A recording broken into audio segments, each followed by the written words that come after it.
A millionaire decided to follow a girl who was walking in a cemetery. As he approached, he fainted upon hearing what the girl was whispering. The autumn wind whispered through the cemetery's ancient oaks as Michael Anderson, a distinguished millionaire known for his sharp business acumen, found himself drawn to an unusual sight. A young girl, no more than 12, knelt before an unmarked grave, her threadbare dress hanging loosely on her thin frame. What caught his attention wasn't just her presence in this solemn place, but the intense, almost haunting way she spoke to the grave. Michael stayed hidden behind a weathered tombstone, his curiosity overwhelming his usual reserved nature. The girl's voice, though barely above a whisper, carried clearly in the still morning air. "I took her life," she murmured, her small hands trembling as they placed a wilted flower on the grave. "I didn't mean to, but it was my fault. Everything changed that day. I was just trying to escape, just trying to survive, but now..." Her voice cracked with emotion. Michael felt his heart race as he listened. The girl continued, unaware of her audience. "They all think I'm guilty, and maybe they're right. The lady fell because of me. I ran away instead of helping. Mr. Hughes says I deserve to be punished, that I'm evil." She paused, wiping tears from her dirt-streaked face. "But you would understand, wouldn't you? You always said there were two sides to every story." Something about her words, the raw pain in her voice, struck Michael deeply. This wasn't the confession of a hardened criminal, it was the desperate plea of a child drowning in guilt and fear. But before he could process his thoughts, she spoke again. "I see her face every night in my dreams. The way she looked at me before she fell, I can't forget it. Maybe if I had stayed, maybe if I hadn't been running..." The girl's words became increasingly distressed, each sentence weighted with a burden too heavy for her young shoulders. The world seemed to spin around Michael. The implications of what he was hearing, combined with the innocent desperation in the girl's voice, created a dizzying contradiction. His vision blurred, his knees weakened, and before he could steady himself, he collapsed to the ground with a heavy thud. The last thing he saw before losing consciousness was the girl's startled face turning toward him, her eyes wide with fear and recognition. In that brief moment, he saw something that would haunt him, not guilt, but a profound sadness that no child should ever have to bear. If this haunting opening has touched your soul and awakened your curiosity about Sarah's fate, join our storytelling community by subscribing. Each subscription fuels our passion to bring you more compelling narratives that explore the depths of human resilience and redemption. Sarah Miller and her mother Emily lived in a modest apartment on the outskirts of Boston, where the morning sun would peek through their small kitchen window, casting warm shadows across their breakfast table. Despite their financial struggles, their home was filled with love, laughter, and the sweet aroma of Emily's freshly brewed coffee.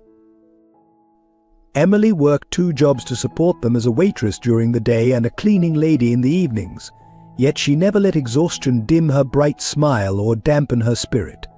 Every morning she would wake up early to prepare Sarah's favorite breakfast, even if it meant sacrificing her own rest. Their morning ritual became sacred, Emily cutting fresh fruit, while Sarah played with her cherished rag doll, the one her mother had lovingly sewn with scraps of fabric during her rare free moments. Their apartment might have been small, with peeling wallpaper and creaky floorboards, but to Sarah it was a palace. Every corner held precious memories, the height marks penciled on the kitchen doorframe, the small collection of second-hand books they would read together at bedtime, and the window seat where they would sit and dream about their future together. Emily had a special way of making everything magical, even their financial limitations. When they couldn't afford new toys, she would create elaborate stories about Sarah's rag doll having grand adventures. When the heating failed in winter, she would wrap them both in blankets and pretend they were explorers in the Arctic, serving hot chocolate in their igloo. Sarah excelled at school, driven by her mother's constant encouragement. Emily would sit with her every evening, helping with homework despite her own exhaustion. "Education is the key to your dreams, sweetheart," she would say. her eyes twinkling with pride as Sarah mastered each new lesson. Their weekends were precious, filled with simple pleasures that cost nothing but meant everything. They would walk in the nearby park, collecting fallen leaves and making up stories about the shapes of clouds. Emily taught Sarah to find beauty in the smallest things: a dandelion pushing through a crack in the sidewalk, the melody of rain against their window, the dance of dust motes in a sunbeam.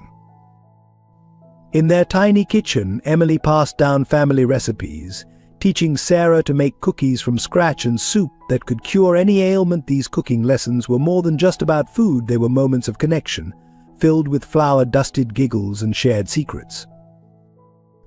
The bond between mother and daughter was unshakable. When Sarah had nightmares, Emily would hold her close, singing soft lullabies until the fears melted away. When bullies at school mocked Sarah's second-hand clothes, Emily would remind her that true worth lay in kindness and character, not in material possessions. Emily's love was constant and unconditional. She never let Sarah see her cry when bills piled up or when exhaustion threatened to overwhelm her. Instead, she would gather her daughter in her arms and say, "As long as we have each other, we have everything we need." Their evening routine was sacred homework, dinner, and then stories on their worn but comfortable couch. Emily would brush Sarah's hair, weaving tales of brave princesses who didn't need rescuing because they were strong and smart on their own. These stories shaped Sarah's understanding of strength and resilience, though she didn't realize it at the time. Despite their hardships, there was always laughter in their home. Emily had a way of turning difficulties into adventures and challenges into opportunities for growth. She taught Sarah that happiness wasn't found in what you had, but in how you chose to see the world and treat others. Little did they know that their perfect world, built on love and simple joys, was about to be shattered. But these memories of their life together would become Sarah's anchor in the storm that was to come, a reminder of the love and strength her mother had instilled in her. The day that changed everything began like any other. Sarah watched from their apartment window as her mother crossed the busy street, heading to the grocery store to buy supplies for their planned tea party. Emily turned back to wave, her smile as bright as the morning sun, unaware that this would be their final goodbye. Sarah pressed her small hands against the window glass, her heart suddenly gripped by an inexplicable dread. The street below was crowded with morning commuters, cars moving in an endless stream of metal and noise. She saw her mother waiting at the crosswalk, holding a worn leather purse, the one Sarah had decorated with painted flowers for her last birthday. Time seemed to slow down as Emily began to cross during a green light. Sarah's eyes caught sight of a speeding car, its driver distracted by a phone call, approaching the intersection with no sign of slowing down. The world around her fell silent as she watched in horror, her voice caught in her throat before erupting in a desperate scream. "Mom, look out!" But her warning came too late. The impact was devastating. Sarah witnessed her mother's body thrown several feet into the air, her grocery list scattering like autumn leaves in the wind. The sound of screeching brakes and horrified gasps from bystanders pierced the morning air. Sarah's legs moved before her mind could process what was happening, carrying her down the stairs and onto the street. Racing toward her mother's motionless form, Sarah's world compressed into a tunnel of panic and denial. The concrete was stained crimson, and scattered groceries lay broken around Emily's body. "Mum," she whimpered, dropping to her knees beside her mother. "Mum, please wake up. You promised we'd have our tea party. You promised you'd come back quickly." Emily's eyes were half closed, her breathing shallow and labored. Sarah grabbed her mother's hand, the same hand that had brushed away her tears and tucked her into bed countless times, now growing colder with each passing moment. "Please don't leave me," Sarah begged, her voice breaking. "I don't know how to live without you. I can't do this alone." A crowd gathered, some calling for help, others standing in shocked silence. To Sarah, they were merely shadows in the periphery of her vision. All she could focus on was her mother's face, willing those familiar eyes to open, those loving lips to smile and tell her everything would be okay. The wail of approaching sirens grew louder, but to Sarah they seemed to come from another world entirely. She clung to her mother's hand, whispering desperate prayers to any deity who would listen. "Please, God, don't take my mummy. She's all I have. I'll do anything, just please let her stay with me." Paramedics arrived, their urgent voices and swift movements creating a chaos of activity around them. They tried to pull Sarah away, but she fought against their gentle hands, refusing to let go of her mother. "No, I need to stay with her. She needs me," she screamed, her voice raw with emotion. Finally, a kind-faced paramedic knelt beside her. "Sweetheart, we need to help your mom. You need to let us do our job." His words, though gentle, carried a weight that broke through Sarah's panic. She allowed herself to be moved aside, watching helplessly as they worked to save her mother. But despite their best efforts, Emily Miller slipped away in the ambulance, leaving behind a daughter whose world had just shattered into irreparable pieces.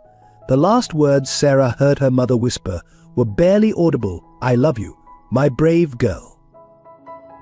In the days that followed, Sarah would replay that morning countless times in her mind, her mother's final wave, the sound of the impact, the scattered groceries on the blood-stained pavement. Each memory was a knife twisting in her heart, a reminder of how quickly happiness could be stolen away. The driver of the car was never found, leaving Sarah with not even the cold comfort of justice. Instead, she was left alone with her grief, facing a world that suddenly seemed impossibly large and frighteningly empty without her mother's loving presence to guide her. The day after the funeral, Sarah returned to find their apartment door locked, a harsh-faced landlady standing guard with crossed arms. "Your mother owed 3 months' rent," she stated coldly. "I need the unit cleared. Everything's been removed. Find somewhere else to go." Sarah stood there, her world crumbling further. The few possessions they had, her mother's recipes, her treasured rag doll, the height marks on the doorframe, all gone. The landlady's words echoed in her head, "Find somewhere else to go." But where could a 12-year-old girl with empty pockets and a broken heart go? The streets of Boston proved merciless. Sarah wandered through neighborhoods she once walked with her mother, now seeing them through different eyes. The bitter autumn wind cut through her thin jacket, and hunger became a constant companion.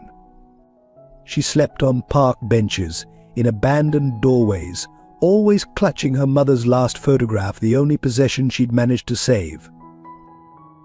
After 3 days of hunger that felt like knives in her stomach, Sarah found herself outside Jackson Hughes' restaurant. The smell of cooking food made her dizzy with longing. Gathering her courage, she approached the owner, her voice trembling. "Please, sir, I haven't eaten in days. Could you spare anything? Even scraps?" Hughes, a tall man with cold eyes and a stained apron, looked down at her with calculated interest. His response seemed kind at first. "You want food? You'll have to earn it. Clean the floors and I'll give you something to eat." Sarah nodded eagerly, not recognizing the predatory gleam in his eyes. But the work was backbreaking. Hour after hour, Sarah scrubbed the greasy floors on her hands and knees. Her fingers cracked and bled from the harsh cleaning chemicals, but hunger drove her forward. When she finished, Hughes threw her a piece of stale bread, watching with cruel amusement as she devoured it. "Come back tomorrow," he commanded. "There's more work if you want to eat." Sarah knew she had no choice. The next day she returned, and the next, and the next. Each day the work grew harder, the hours longer, and Hughes' demands more excessive. Soon he stopped letting her leave. "You'll sleep in the corner," he declared. "Can't have you running off when there's work to be done." The restaurant became her prison, the corner her bed, and Hughes her tormentor. He fed her just enough to keep her working, but never enough to give her strength to resist. Other employees saw what was happening but turned blind eyes. Some whispered sympathetically but did nothing, afraid of losing their own jobs. Others treated her as invisible, another shadow in Hughes' domain. Sarah's world shrank to the restaurant's walls, her dreams of escape fading with each passing day. At night, curled up in her corner, Sarah would whisper to her mother's photograph. "I'm trying to be brave, Mum," she'd say through silent tears. "But I don't know how much longer I can do this." The photograph never answered, but sometimes in her dreams she could still feel her mother's warm embrace. The days blurred together in an endless cycle of work and exhaustion. Sarah's only respite came in brief moments when she could look out the restaurant windows, watching free people walk by, remembering a time when she too had a home, a mother's love, and hope for the future. But those moments grew shorter as Hugh's control tightened and the light in Sarah's eyes began to dim, replaced by the vacant stare of someone merely surviving, no longer living. Life at Hugh's restaurant settled into a nightmarish routine. Each morning, Sarah would wake before dawn, her body aching from sleeping on the hard floor. The sound of Hugh's unlocking the restaurant door would send shivers down her spine, marking the beginning of another day of endless labor. Hughes took particular pleasure in creating impossible tasks. Clean every tile with a toothbrush, he would command, watching as Sarah's small hands trembled with exhaustion. "And if I find a single spot, you'll do it all again." He'd inspect her work with exaggerated scrutiny, often deliberately spilling something just to make her start over. The kitchen became a chamber of torments. During the busy lunch rush, Hughes would force Sarah to carry stacks of heavy plates, far too many for her thin arms to manage. When she inevitably stumbled, he'd dock her already meager food allowance, claiming she was wasting resources. Other employees watched in uncomfortable silence as she gathered broken shards with bleeding fingers. But Sarah learned to become invisible, especially when Hughes had important customers. She'd hide in the shadows, scrubbing floors and washing dishes, trying to avoid his unpredictable moods. Some days he'd withhold food entirely, claiming she hadn't earned it. "Ungrateful children don't deserve to eat," he'd sneer, watching her stomach growl with cruel satisfaction. The worst moments came during health inspections. Hughes would lock Sarah in the basement, threatening severe consequences if she made a sound. The dark, damp space was filled with rats and the stench of rotting food, but she learned to suppress her terror, knowing the alternative would be worse. Other restaurant workers showed occasional kindness when Hughes wasn't looking. Maria, the elderly dishwasher, would sometimes slip Sarah extra scraps of food, while Tom, the delivery boy, once gave her a warm jacket he'd outgrown. But these small mercies were rare, as Hughes had made it clear that anyone helping the vagrant would be immediately fired. The physical toll was visible. Sarah's clothes hung loose on her increasingly fragile frame, her once bright eyes now sunken and dull. But the emotional abuse was even more devastating. Hughes would regularly remind her that she was worthless, that no one would believe her if she complained, that she should be grateful he didn't turn her over to the authorities. "You're nothing but street trash," he would say, his voice dripping with contempt. "I've given you a roof over your head, food in your belly. You owe me everything." Sarah began to believe him, her mother's loving words fading under the constant barrage of Hugh's psychological warfare. At night, when the restaurant was finally quiet, Sarah would curl up in her corner, wrapped in newspapers for warmth. She'd take out her mother's worn photograph, tracing her face with a trembling finger. "I'm sorry, Mum," she'd whisper. "I'm sorry I'm not stronger." The tears would come then, silent and bitter, until exhaustion finally granted her brief respite in sleep. The restaurant's regular customers never suspected the truth behind their meals. They saw a clean establishment, enjoyed their food, and left generous tips that Hughes pocketed with a satisfied smile. None noticed the small shadow moving between tables, the child whose childhood was being stolen one day at a time. Sarah developed strategies for survival. She learned to gauge Hugh's moods by the sound of his footsteps, to anticipate his demands before he made them, to make herself so useful that he wouldn't follow through on his threats to throw her out.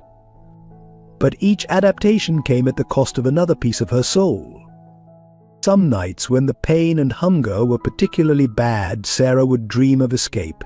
She'd imagine running away, finding someone who would help her, returning to the life she once knew. but Hughes had planted deep roots of fear in her mind. "Nobody out there wants you," he'd say. "You'll end up dead in a gutter. At least here you have a purpose."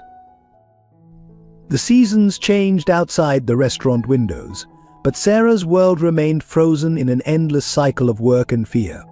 Summer heat made the kitchen unbearable, winter cold seeped through the thin walls of her corner, yet Hughes' demands never lessened. He had created a perfect system of exploitation, using Sarah's youth and vulnerability to maintain complete control. Each passing day stripped away another layer of Sarah's identity, replacing it with the survival instincts of a trapped animal. She became what Hughes wanted: a silent, obedient worker who existed only to serve his needs. The vibrant, hopeful child who once lived with her mother seemed to belong to another lifetime, another world far removed from the harsh reality of Hughes' restaurant. The abuse at Hughes' restaurant escalated gradually, like a slowly tightening noose. Hughes discovered that emotional torment was his most effective weapon, and he wielded it with calculated precision. He began playing cruel mind games, offering Sarah glimpses of kindness only to snatch them away with devastating effect. On particularly busy days, he would parade Sarah in front of the kitchen staff, pointing out her mistakes with exaggerated disgust. "Look at this filthy creature," he would announce, grabbing her arm roughly. "Can't even clean a simple spot properly. Maybe she likes living like an animal." The other workers would avert their eyes, their silence a tacit endorsement of his cruelty. The physical demands grew increasingly brutal. Hughes would force Sarah to carry heavy boxes up and down the basement stairs until her legs trembled and gave way. When she collapsed from exhaustion, he would stand over her, taunting, "Get up, you worthless thing. Your mother would be ashamed to see you so weak." These words cut deeper than any physical pain, striking at the core of Sarah's most vulnerable memories. Food became a weapon of control. Hughes would prepare elaborate meals for his customers while Sarah watched, her stomach cramping with hunger. Sometimes he would place a plate of fresh food in front of her, only to snatch it away and replace it with moldy bread, laughing at her disappointment. "Beggars can't be choosers," he would say, watching her choke down the stale food. The basement became her special torture chamber. Hughes would send her down there for hours to clean, knowing she was terrified of the dark and the rats. The damp air made her cough, but he refused to let her take breaks. The vermin should feel right at home with their own kind, he would sneer, locking the door behind her. Sleep deprivation became another form of torment. Hughes would wake her in the middle of the night, claiming the floors needed immediate cleaning. Sarah would scrub through her exhaustion, her vision blurring, while he watched from his office, sipping coffee and making occasional disparaging remarks about her technique. The psychological warfare was relentless. Hughes would leave newspapers lying around with stories about homeless children being found dead or taken by social services. "See what happens to street rats who don't appreciate a good situation," he would say, making sure Sarah saw the headlines. "At least here you have a purpose, even if you're too stupid to realize it." Personal hygiene became another point of humiliation. Hughes allowed Sarah only brief, cold showers in the restaurant's utility room, timing her with his watch. 3 minutes he would bark. "Any longer and you're wasting my water." She would rush through the icy spray, trying to wash away the kitchen grime while he stood guard outside, counting down the seconds loudly. Her clothes, already worn when she arrived, began to fall apart. Hughes refused to provide new ones, forcing her to wear the same tattered garments day after day. When customers complained about her appearance, he would berate her publicly, as if her poverty were a personal choice rather than a result of his abuse. The other employees' complicity deepened Sarah's isolation. Some would whisper comforting words when Hughes wasn't around, but none dared to intervene directly. A few even joined in the abuse, perhaps hoping to curry favor with their boss. "At least we earn our keep," they would mutter when passing her. "We're not charity cases." Hughes took particular pleasure in destroying any small comforts Sarah managed to find. If she created a slightly softer bed from cardboard in her corner, he would soak it with water. If she saved a small portion of food for later, he would find it and throw it away, forcing her to watch. "Learning to hide things, are we?" he would say. "Thieves get thrown in jail, you know." The worst moments came when Hughes had been drinking. His natural cruelty would sharpen, becoming more focused and creative. He would make Sarah stand in the corner for hours, holding heavy pots above her head, or force her to scrub the same spot repeatedly until her hands bled. Any sign of weakness would trigger a torrent of verbal abuse about her worthlessness and ingratitude. Through it all, Sarah retreated deeper into herself, building walls around her heart to survive. The bright, loving child who once lived with her mother became a distant memory, replaced by a shadow that moved silently through the restaurant, trying to become invisible. Her only respite came in the few precious moments before sleep, when she could take out her mother's photograph and remember a time when she was loved, when she was more than just Hugh's personal servant, when she was still human. The day that changed everything began with Hughes in one of his darkest moods. A health inspector had scheduled a surprise visit, and his anxiety manifested as increased cruelty towards Sarah. He had already forced her to clean the entire restaurant twice, each time finding imaginary flaws that required her to start over. "You're going to ruin everything," he snarled, pacing the kitchen like a caged animal. "When the inspector comes, you'll hide in the basement. If you make a sound, if anyone discovers you're here," he left the threat unfinished. But Sarah understood. The basement, with its darkness and rats, awaited.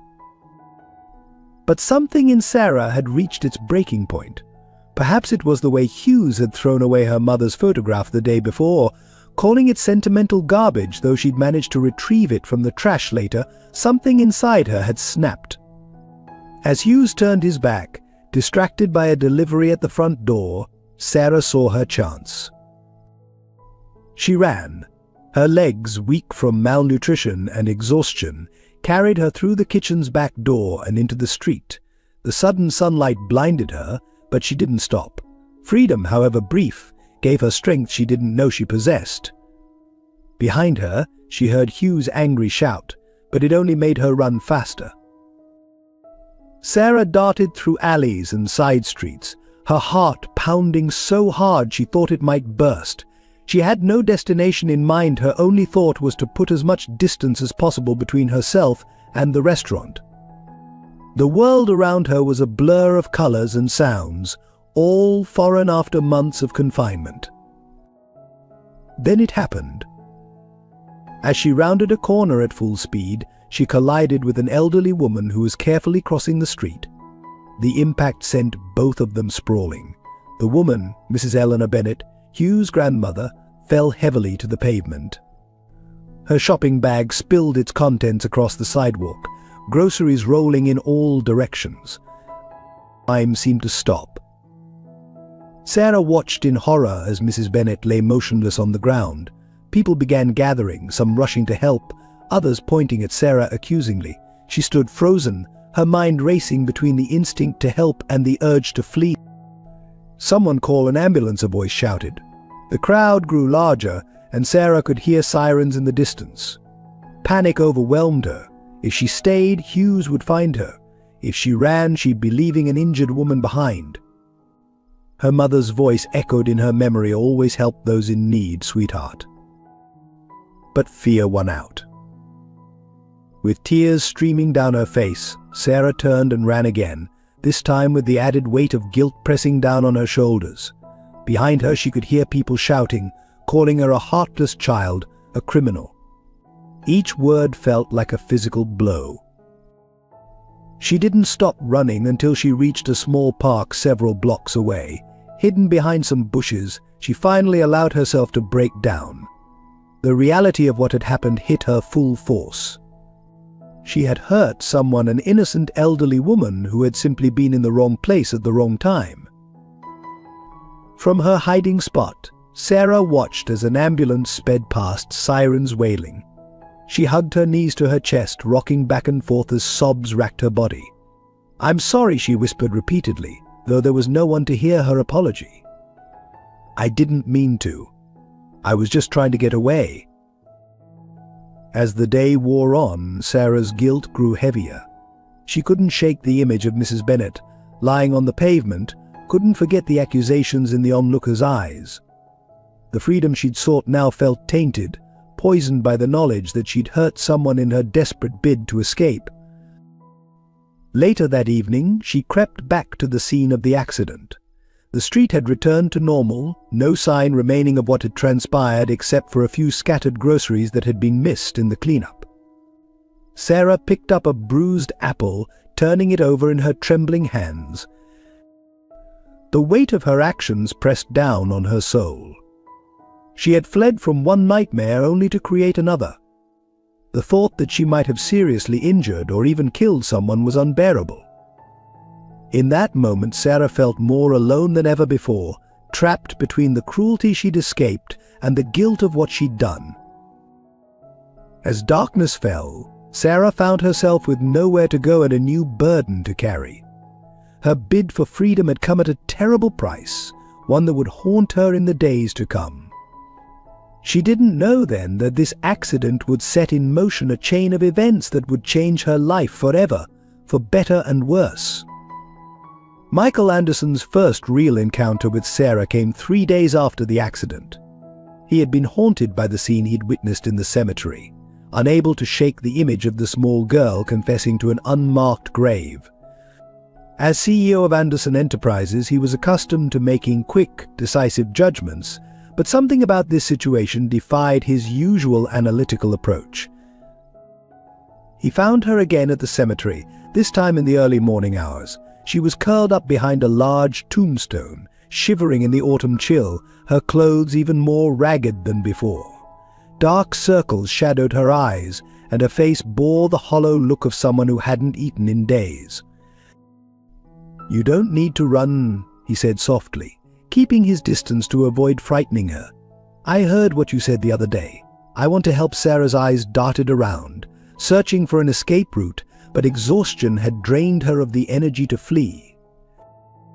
"Why would you want to help me?" she asked, her voice barely above a whisper. "Everyone says I'm a criminal. I hurt that lady. I ran away instead of helping." Her tears began streaming down her dirty cheeks, leaving clean tracks in their wake. Michael approached slowly, removing his coat and holding it out to her. "I've been watching you," he admitted. "I've seen you come here every day, talking to this grave. That's not what criminals do. That's what someone with a conscience does." Sarah accepted the coat hesitantly, wrapping it around her thin frame. The warmth seemed to unlock something in her, and words began pouring out about her mother's death, about Hugh's restaurant, about the accident. Michael listened without interruption, his heart growing heavier with each revelation. "Mr. Hughes said no one would believe me," she finished, her voice breaking. "He said I deserve everything that happens to me because I'm worthless." She hugged herself tightly, as if trying to hold together the pieces of her broken spirit. Michael knelt beside her, careful to maintain a respectful distance. "Sarah, look at me," he said gently. "What Hughes did to you was wrong. Forcing a child to work like that, denying you food, keeping you prisoner, those are crimes. The real criminal is him, not you." For the first time, Sarah looked directly into his eyes, searching for any sign of deception. Instead, she found only compassion and determination.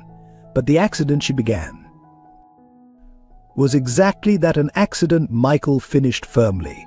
"You were running for your freedom, Sarah. Anyone in your situation would have done the same." He reached into his briefcase and pulled out a sandwich wrapped in wax paper. "When was the last time you ate?" he asked, offering it to her. Sarah's hands trembled as she accepted the food, taking small, careful bites as if afraid it might be snatched away. "I have a proposal for you," Michael said as she ate. "Let me help you. I have resources, influence. We can expose what Hughes did to you. We can make sure he never hurts another child again." Sarah froze mid-bite, fear clouding her eyes. "He'll find me," she whispered. "He always finds me." and then he'll—" "No," Michael interrupted firmly, "he won't. I promise you, Sarah. From this moment on, you're under my protection. Hughes won't be able to touch you." He stood up, extending his hand to her.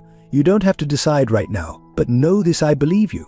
I believe in you, and I'm not going anywhere until we make this right." Sarah stared at his offered hand, years of abuse warring with the desperate need to trust someone, anyone. Finally, slowly, she reached out and placed her small hand in his. The simple gesture brought tears to Michael's eyes. He understood the enormous leap of faith she was taking. "First," he said, helping her to her feet, "we're going to get you proper medical care and a hot meal. Then we'll talk about what comes next. But whatever happens, Sarah, remember this: you're not alone anymore." As they walked out of the cemetery together, Sarah clutching Michael's coat around her shoulders, something shifted in the universe. A broken child had found an unlikely protector, and a wealthy man had discovered a purpose greater than business success. Neither of them knew the battles that lay ahead, but in that moment a silent pact was formed. Michael would fight for Sarah with every resource at his disposal, and Sarah would learn gradually, painfully, to trust again. Michael Anderson sat in his office, surrounded by files and documents, his usual pristine desk now cluttered with evidence of his growing investigation into Hughes' restaurant. His personal investigator, James Carter, stood before him, delivering his preliminary findings. "It's worse than we thought," Mr. Anderson, Carter reported, spreading photographs across the desk. "We've identified at least 3 other children who worked there under similar conditions over the past 5 years. All disappeared without trace, either ran away or—" He left the sentence unfinished, its implications hanging heavily in the air. Michael picked up one of the photos, studying the restaurant's exterior. "What about health inspections? Labor regulations? There must be records." Carter shook his head grimly. "That's where it gets interesting. Hughes has connections in the local health department. Every inspection passes with flying colors, but there's no actual documentation of the inspections taking place. It's all paperwork, no substance." While they talked, Sarah was receiving medical care at a private clinic Michael had arranged. The doctor's initial report lay open on his desk: malnutrition, signs of physical abuse, psychological trauma. Reading it had made Michael's blood boil. "We need more," Michael insisted, running a hand through his graying hair. "Hughes is smart. He's been doing this for years without getting caught. We need concrete evidence that will stand up in court." Carter nodded, pulling out another file. "I've been tracking his financial records. There are irregularities, large cash deposits that don't match his reported revenue. But he's careful, keeps everything just below reporting thresholds." The investigation was taking its toll on Michael. Dark circles had formed under his eyes from sleepless nights spent reviewing documents and making connections. But every time he thought about giving up, he remembered Sarah's haunted eyes and found renewed determination. "What about his grandmother?" Michael asked. "The woman Sarah accidentally knocked down. How does she fit into all this?" Carter's expression turned grave. "Mrs. Eleanor Bennett. She was Hughes' only living relative, wealthy in her own right. The hospital records show she died from her injuries," but he paused, shuffling through his papers. The attending physician noted some inconsistencies, symptoms that didn't quite match the trauma from a fall. Michael leaned forward, his interest piqued. "What kind of inconsistencies?" "Traces of an unknown substance in her blood work. The lab couldn't identify it initially, but I had our specialists take a look. They think it might be a rare, hard-to-detect poison, the kind that would take effect slowly, making any subsequent trauma more likely to be fatal." The implications were staggering. Michael stood, pacing his office. "You're suggesting Hughes was poisoning his own grandmother? And Sarah's accident just provided convenient cover?" Carter spread his hands. "It's a theory. We need more evidence, but the timing is suspicious. Mrs. Bennett had recently changed her will, leaving everything to a children's charity instead of Hughes. He would have known about it. He was her lawyer's clerk." The pieces were starting to fall into place, forming a picture more sinister than Michael had initially imagined. Not just child exploitation, but premeditated murder disguised as an accident, with Sarah as an unwitting pawn. "We need to move carefully," Michael cautioned. "Hughes has friends in the police department, the health department, if he suspects we're investigating." "He's already suspicious," Carter interrupted. "My sources say he's been asking questions about you, about your sudden interest in his restaurant. He's worried, Mr. Anderson, and worried men make mistakes." Michael nodded slowly, a plan forming in his mind. "Then let's make him more worried. Arrange for a health inspection, a real one this time. Get someone from the state level, someone he can't bribe. Let's start applying pressure, see what shakes loose." As Carter left to make the arrangements, Michael walked to his window, looking out over the city. Somewhere out there, Hughes was going about his business, probably already planning his next exploitation. The thought made Michael's jaw clench. "We'll get him, Sarah," he whispered to his reflection. "Whatever it takes, we'll make him pay for what he's done." But even as he made this promise, Michael knew the investigation was like walking through a minefield. One wrong step, one piece of evidence mishandled, and everything could explode in their faces. And Sarah, still fragile and recovering, would be the one to suffer most from any failure. The weight of this responsibility settled heavily on his shoulders, but Michael Anderson was no stranger to pressure. He had built his fortune by taking calculated risks and seeing them through. This time, though, the stakes were higher than mere money. This time he was fighting for a child's soul. The accusations began as whispers, spreading through the neighborhood like a poisonous fog. Hughes had been busy, spinning his web of lies with careful precision. People who had seen Sarah at his restaurant now came forward with carefully coached stories about her violent tendencies and unstable behavior. Mrs. Peterson, the bakery owner across the street from Hughes' restaurant, was the first to publicly accuse Sarah. "I saw that girl," she declared to anyone who would listen. "Always skulking around, stealing bread when she thought no one was looking. And the way she ran from the scene after pushing poor Mrs. Bennett like a guilty criminal."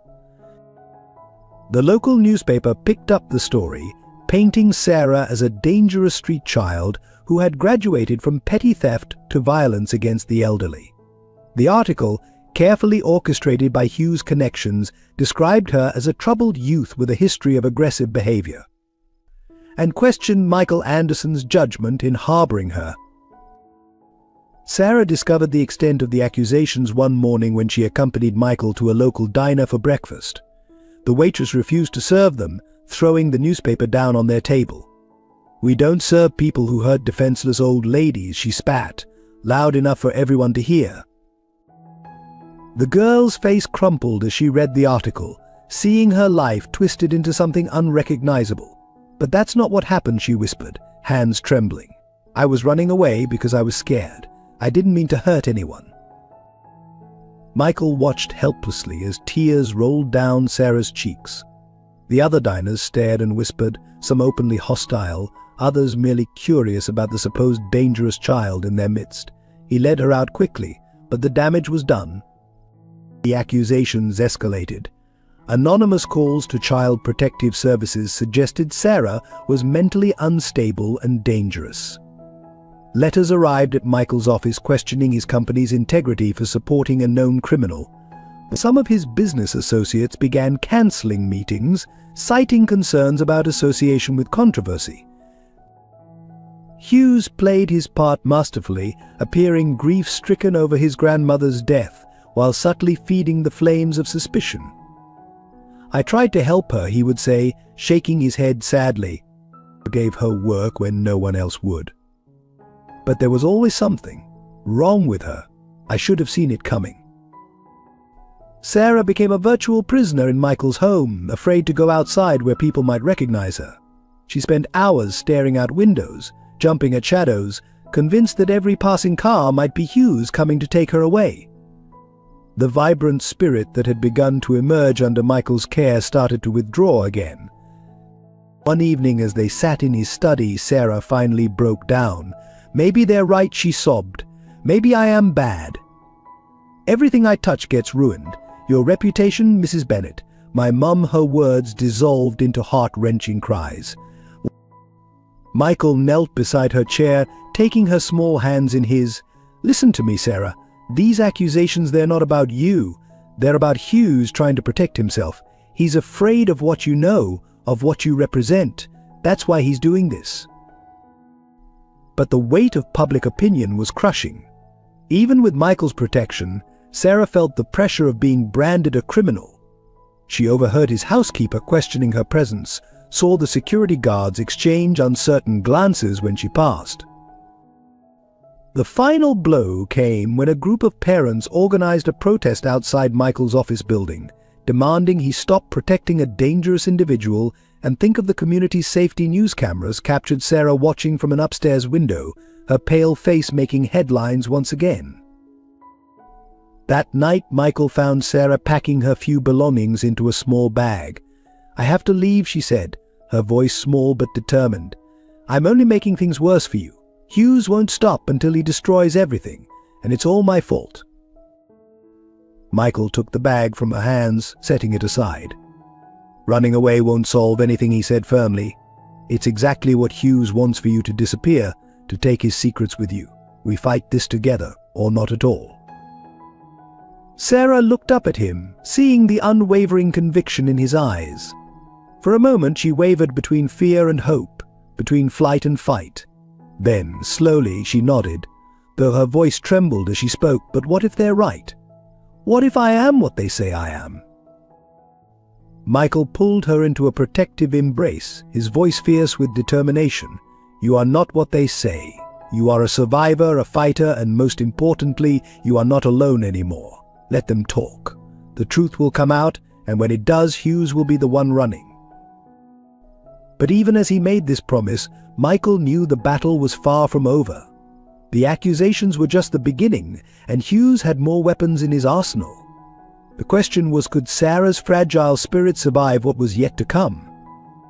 Michael Anderson had faced many challenges in his business career, but nothing had prepared him for the complexity of protecting a traumatized child from both physical threats and psychological warfare. His mansion, once a showcase of wealth and success, transformed into a fortress of safety for Sarah. He hired additional security personnel, carefully vetted by his most trusted investigators. Cameras were installed at every entrance, and protocols were established for visitors. Even the gardens were monitored, with guards patrolling the perimeter day and night. Sarah's safety became his primary concern, superseding even his business responsibilities. The psychological protection proved more challenging. Michael brought in Dr. Rachel Stevens, a renowned child psychologist specializing in trauma. Their first sessions were held in Michael's study, the only place where Sarah felt safe enough to speak. She's carrying profound trauma, Dr. Stevens reported privately. Not just from Hughes, but from losing her mother, being homeless, and now these accusations. She needs stability, patience, and unconditional support. Michael took this advice to heart. He established routines, knowing Sarah needed predictability after the chaos of her life. Breakfast became their special time together, where they would plan their day while sharing pancakes or waffles. He noticed she always saved a portion of her food, hiding it in napkins, a habit from her days of uncertain meals at Hughes' restaurant. Instead of commenting, he simply ensured snacks were always available in her room. Education became another focus. Sarah had missed months of schooling, but her intelligence shone through despite the gaps in her knowledge. Michael hired private tutors who came to the house, working at her pace. He would often find her late at night, surrounded by books, determined to catch up on everything she had missed. You don't have to push yourself so hard, he told her one evening, finding her asleep over her mathematics textbook. We have time. Sarah's response broke his heart. But what if you change your mind about me? I need to be worth keeping. It took hours of gentle conversation to convince her that his support wasn't conditional on her achievements. The legal battle required a different kind of protection. Michael assembled a team of the best lawyers in the state, led by Catherine Martinez, a fierce advocate for children's rights. They worked tirelessly to build a case against Hughes while protecting Sarah from the legal system's harsh realities.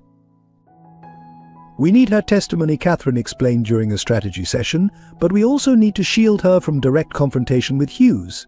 The psychological impact could be devastating." They developed a plan to record Sarah's statement in a controlled environment with Dr. Stevens present for support.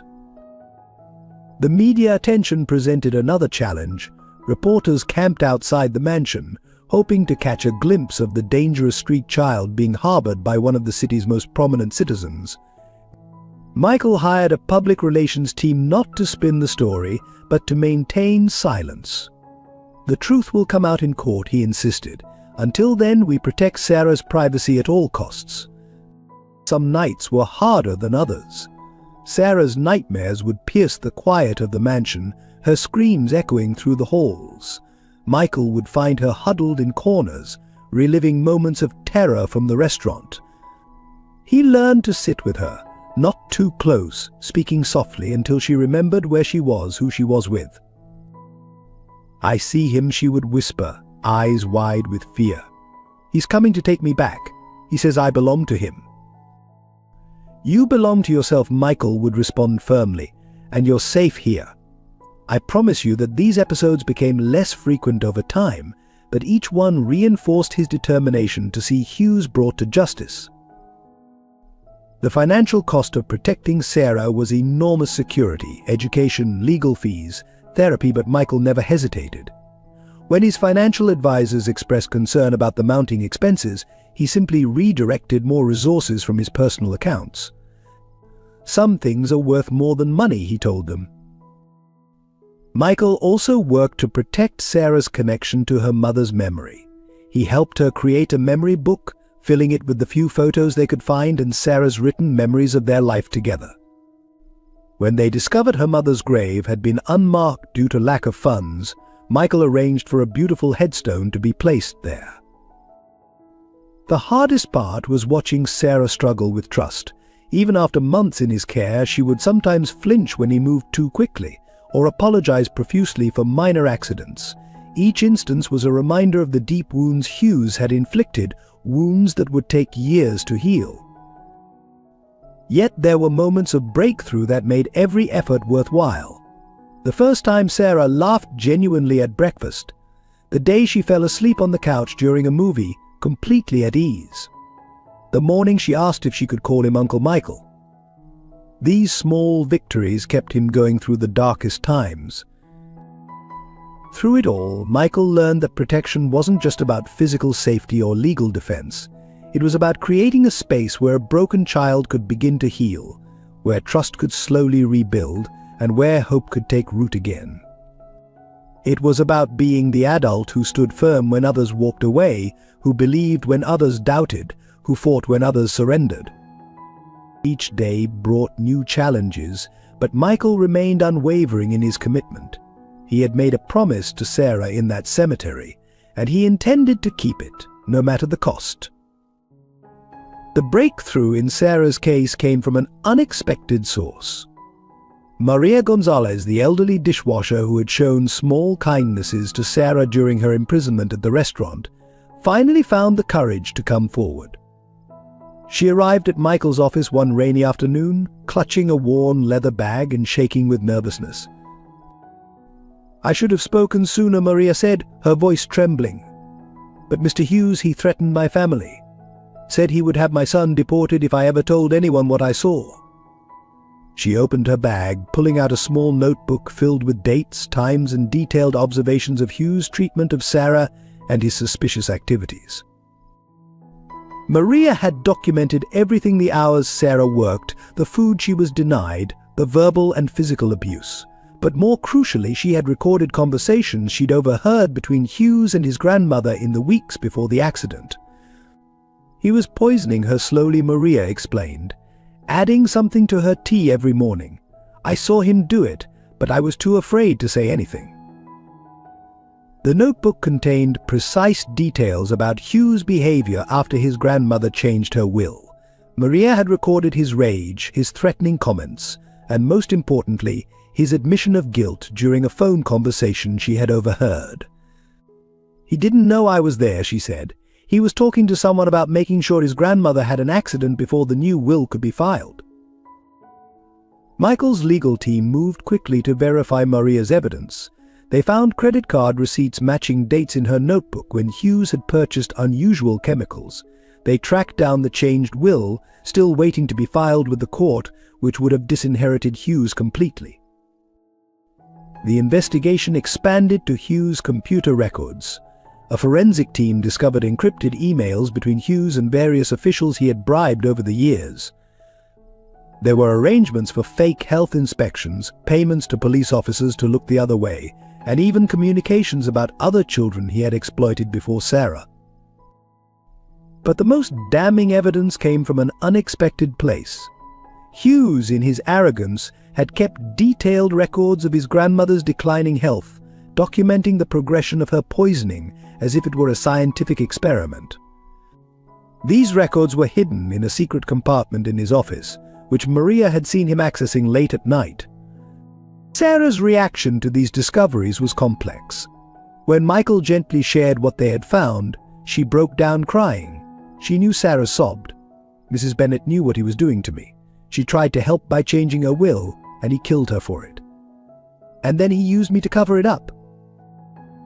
The evidence painted a picture of calculated evil that shocked even the most hardened investigators. Hughes had not just exploited vulnerable children, he had created a sophisticated system of corruption and intimidation to protect his activities. The restaurant had been his fortress, and Sarah had been just the latest in a long line of victims. Maria's testimony opened the floodgates. Other former employees began coming forward, each with their own stories of witness Hughes' cruelty. They brought photographs, videos secretly recorded on phones, and years of suppressed guilt about their silence. A former cook revealed how Hughes would force Sarah to sleep in the freezing basement when he was particularly angry, timing her exposure to ensure she wouldn't develop hypothermia but would suffer maximum discomfort. A delivery driver admitted to seeing Hughes strike Sarah when she dropped a box of supplies, then threatened to kill her if she told anyone. The most heartbreaking evidence came from Sarah herself. With Dr. Stevens' support, she began drawing pictures of her time in the restaurant. These artwork pieces, though crude, captured the horror of her experience with devastating clarity. One particular drawing showed her huddled in her corner at night, surrounded by rats, while Hughes watched from his office window, smiling. Michael's investigators also uncovered Hughes' financial records, revealing a pattern of money laundering and tax evasion. The restaurant had been profitable, but Hughes had been stealing from his own business to fund a gambling addiction. His grandmother's fortune had been his last hope of avoiding bankruptcy. As the evidence mounted, Hughes' carefully constructed facade began to crumble. His political connections distanced themselves, his business associates disappeared, and his lawyers started negotiating plea deals. The man who had seemed untouchable was suddenly very vulnerable indeed. The final piece of evidence came from an unexpected source: Hughes' own security cameras. He had installed them to monitor his victims, but they had also recorded his crimes. The footage showed him mixing poison into his grandmother's food, abusing Sarah, and later celebrating when he learned of his grandmother's death. This mountain of evidence represented not just proof of Hughes' crimes, but validation of Sarah's suffering. Each new discovery reinforced what she had been trying to tell people all along, that she was a victim, not a criminal. The truth was finally coming to light, and with it came the first real possibility of justice. But for Sarah, the evidence brought mixed emotions. While it proved her innocence, it also forced her to relive her trauma. Each new revelation was both a victory and a reminder of the darkness she had endured. Michael made sure she had constant support during this period, never leaving her to face these discoveries alone. The evidence would prove crucial in the legal battles to come, but its immediate impact was on Sarah's healing process. Finally, she could begin to trust that people would believe her story, that her nightmare would be acknowledged, and that Hughes would face consequences for his actions. Despite the mounting evidence against Hughes, the community's opposition to Sarah grew more intense. Hughes had spent years cultivating his image as a respected business owner, and many people refused to believe the truth about him, even when confronted with proof of his crimes. Local business owners, longtime customers of Hughes' restaurant, organized boycotts of Michael's companies. Signs appeared in shop windows: "Protect our community, stand against child criminals." The local paper, influenced by Hughes' connections, ran daily articles questioning Michael's motives for protecting Sarah, suggesting he was using her to destroy a business rival. Parents began pulling their children from the private school Sarah had started attending remotely. "We can't risk our children being exposed to someone like that," they claimed in a petition demanding her complete isolation from the community. The school administration, feeling pressure from wealthy donors, suggested it might be better for everyone if Sarah continued her education at home. Church groups that had once praised Hughes for his charitable donations now held prayer vigils outside Michael's mansion, not to support Sarah, but to pray for the soul of the child who had brought such darkness to their community. Their hymns would drift through Sarah's window at night, making her feel like a prisoner in her sanctuary.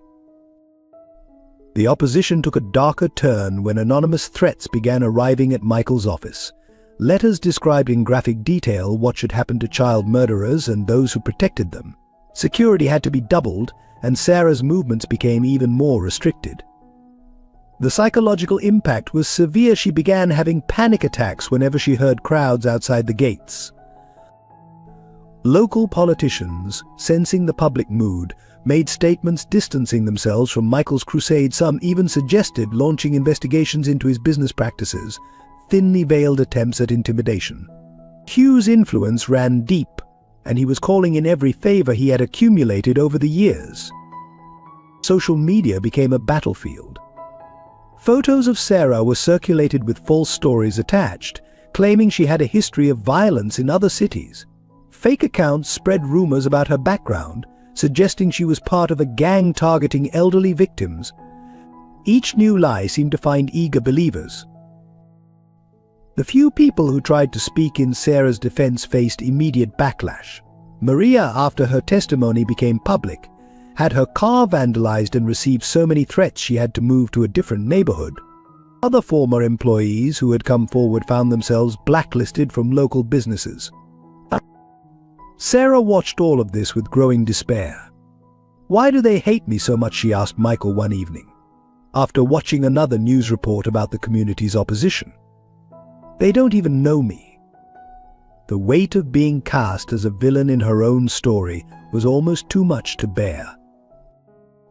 Even some of Michael's oldest friends began to question his judgment. At social events, he found himself increasingly isolated, watching as people who had known him for decades chose to believe Hughes' lies rather than face an uncomfortable truth. The whispers followed him everywhere. Poor Michael, letting himself be manipulated by a criminal child. The opposition reached its peak when a group of local business leaders organized a town hall meeting to discuss the Sarah situation. Hughes attended, playing the role of the grieving grandson perfectly, while speaker after speaker denounced Sarah and Michael. The meeting ended with a resolution demanding that Sarah be removed from the community for public safety. Through it all, Michael remained steadfast. He hired experts to counter the false narratives, organized press conferences to present evidence of Hughes' crimes, and most importantly, continued to provide Sarah with a safe haven from the storm of opposition. "They're afraid," he explained to her. "People fear what threatens their comfortable beliefs. But we won't let their fear stop us from seeking justice." Dr. Stevens helped Sarah understand that the community's reaction was more about their own fears and prejudices than about her. "They've invested years in believing Hughes is a good person," she explained. "Accepting the truth means accepting that they were wrong, that they failed to see evil right in front of them. Some people would rather believe a lie than face that reality." The opposition served to strengthen Michael's resolve. Each new attack, each false accusation, only made him more determined to expose Hughes' crimes and protect Sarah. He knew that eventually the truth would have to prevail, but watching Sarah suffer through the community's rejection tested his faith in humanity. Late at night, when the protesters had gone home and the mansion was quiet, Michael would often find Sarah in the library, reading books about justice and truth. "They'll see eventually, won't they?" she would ask, her voice small but hopeful. "When all the evidence comes out, they'll have to believe the truth." Michael couldn't promise her that everyone would accept the truth, but he could promise that he would never stop fighting for her. The community's opposition was just another obstacle to overcome, another battle in their war for justice. And as long as Sarah kept fighting, kept believing in the possibility of truth prevailing, he would stand beside her, no matter how loud the opposition became. The fire at Hugh's restaurant began on a cold autumn evening, when the streets were quiet and the sky hung heavy with unshed rain. Sarah had sneaked out of Michael's mansion, driven by an inexplicable need to face her demons. She found herself standing in the alley behind the restaurant, staring at the back door that had once been her only connection to the outside world. The familiar smell of grease and cleaning chemicals drifted through the air, triggering memories she'd tried so hard to suppress. Through the kitchen window she could see Hughes moving about, his shadow long and menacing against the fluorescent lights. He was alone, which was unusual for this time of day. Something about his movements seemed frantic, purposeful. Sarah watched as Hughes began pouring liquid from large containers onto the floor, the sharp smell of gasoline reaching her even through the closed windows. Her heart began to race as she realized what he was doing. He was destroying evidence, preparing to burn away his crimes. Without thinking, Sarah slipped through the back door, using the key she'd once hidden for emergencies. The restaurant was eerily quiet, the usual kitchen clatter replaced by the sound of liquid splashing against tile. She crouched behind a counter, watching as Hughes methodically doused every surface, paying special attention to his office where he kept his records. Hughes was talking to himself, his voice a harsh whisper that carried in the silence. "They'll never prove anything. All gone." The girl's word against mine, he laughed, a sound that sent chills down Sarah's spine. And who would believe a street rat? Sarah's presence must have registered somehow, a shifted shadow, a caught breath, because Hughes suddenly stopped, turning slowly toward her hiding place. "Who's there?" he called out, his voice dangerous. "Show yourself." She tried to stay still, to make herself invisible as she had so many times before, but Hughes was already moving toward her position. The smell of gasoline was overwhelming, making her eyes water and her head spin. When he rounded the corner, their eyes met, and time seemed to freeze. Well, Hughes sneered, his face twisting into a familiar expression of cruel amusement. The little rat returns to her cage.